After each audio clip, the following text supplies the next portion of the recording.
Okay, I'm talking Chetan Gaikwad from Mechanical Department. Good morning to all. Today we are going to study the types of recuperators.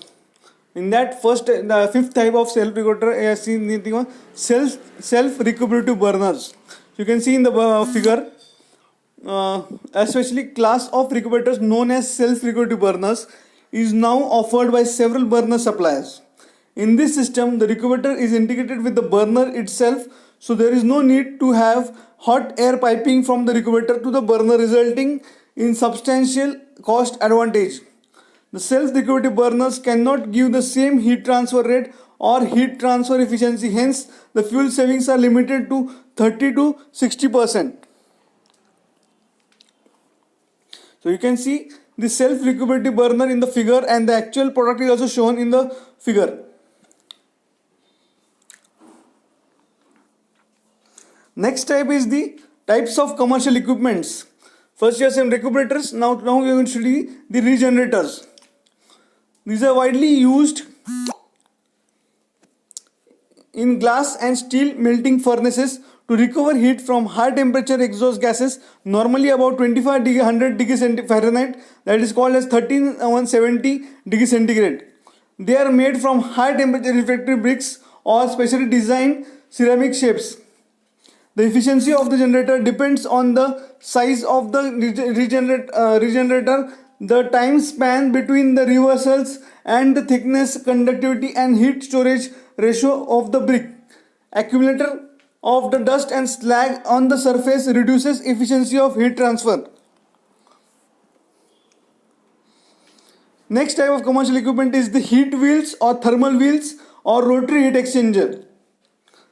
Its application in low to medium temperature waste heat recovery systems, usually limited to about 600 degrees Fahrenheit, that is called as 315 degrees centigrade.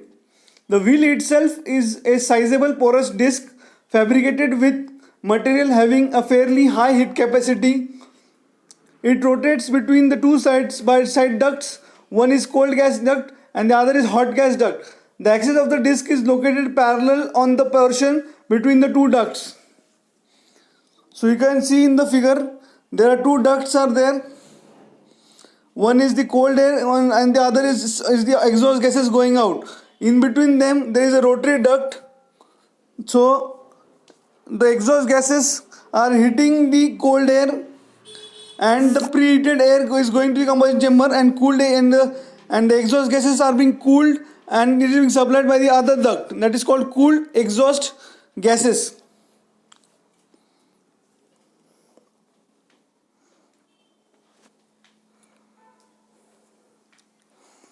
Next is the heat pipe exchangers, HPHE. It is a thermal energy absorbing and transferring system that has no moving parts and therefore requires minimum maintenance. Transfers up to 100 times more thermal energy than copper. It consists of three elements: sealed container, capillary weak structure, working fluid, works with evaporators and condensations. The heat pipe is mainly used in space, process or air heating. So in the figure you can see that this is a sealed evacuated thick wall pipe, typically carbon or stainless steel. Heat in is going on from the bottom side, then there is a thick wall partition is given, then in between them condensing working fluid return is going on, and from the side, and on the top the heat is being given out from the top side to the outer surface. So boiling working fluid is there in between them. So in that we are heating that, and then the heat is being given to the outside walls.